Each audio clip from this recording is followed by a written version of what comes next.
ನಮಸ್ಕಾರ ವೀಕ್ಷಕರೇ, ಕನ್ನಡ ಸೀರಿಯಲ್ನಲ್ಲಿ ನಡೆಸುತ್ತಿರುವ ನಟ ನಟಿಯರ ರಿಯಲ್ ಲೈಫ್ ಪಾರ್ಟ್ನರ್ ಯಾರು ಅನ್ನೋದನ್ನು ಈ ವಿಡಿಯೋದಲ್ಲಿ ತಿಳಿಸ್ಕೊಡ್ತೀನಿ. ಸೊ ವಿಡಿಯೋವನ್ನು ಸ್ಕಿಪ್ ಮಾಡದೆ ಪೂರ್ತಿಯಾಗಿ ನೋಡಿ. ಹಾಗೆಯೇ ವಿಡಿಯೋ ಇಷ್ಟ ಆದರೆ ತಪ್ಪದೇ ವಿಡಿಯೋಗೆ ಒಂದು ಲೈಕ್ ಕೊಟ್ಟು ನಮ್ಮ ಚಾನಲನ್ನು ಸಬ್ಸ್ಕ್ರೈಬ್ ಮಾಡಿ.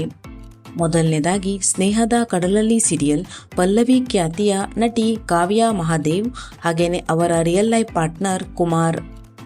ಜಯಲಲಿತಾ ಸೀರಿಯಲ್ ಖ್ಯಾತಿಯ ನಟ ರೋಹಿತ್ ರಂಗಸ್ವಾಮಿ ಹಾಗೆಯೇ ಅವರ real life partner Gayatri Gowda. Bhagyalakshmi serial ಖ್ಯಾತಿಯ ನಟಿ ಹರ್ಷಿತಾ ಹಾಗೆಯೇ ಅವರ ರಿಯಲ್ ಲೈಫ್ ಪಾರ್ಟ್ನರ್ ಅಭಿದಕ್ಷ. ಅಣ್ಣ ತಂಗಿ ಸೀರಿಯಲ್ ಖ್ಯಾತಿಯ ನಟಿ ಅಖಿಲ ಹಾಗೆಯೇ ಅವರ ರಿಯಲ್ ಲೈಫ್ ಪಾರ್ಟ್ನರ್ ಭರತ್. ಸ್ನೇಹದ ಕಡಲಲ್ಲಿ ಸೀರಿಯಲ್ ಶಿವು ಖ್ಯಾತಿಯ ನಟ ಚಂದು ಹಾಗೆಯೇ ಅವರ real life partner Shalini. Gattimela serial ಹಾಗೂ ಜಯಲಲಿತಾ ಸೀರಿಯಲ್ ಖ್ಯಾತಿಯ ನಟಿ ರಶ್ಮಿತಾ ಚೆಂಗಪ್ಪ ಹಾಗೆಯೇ ಅವರ real life partner Sudarshan. Shri Guru Raghavendra Mahatme serial Shri Guru Raghavendra ಪಾತ್ರಧಾರಿಯಾಗಿರುವ ನಟ ಪರೀಕ್ಷಿತ್ ಹಾಗೆಯೇ ಅವರ ರಿಯಲ್ ಲೈಫ್ ಪಾರ್ಟ್ನರ್ ಚೈತ್ರ.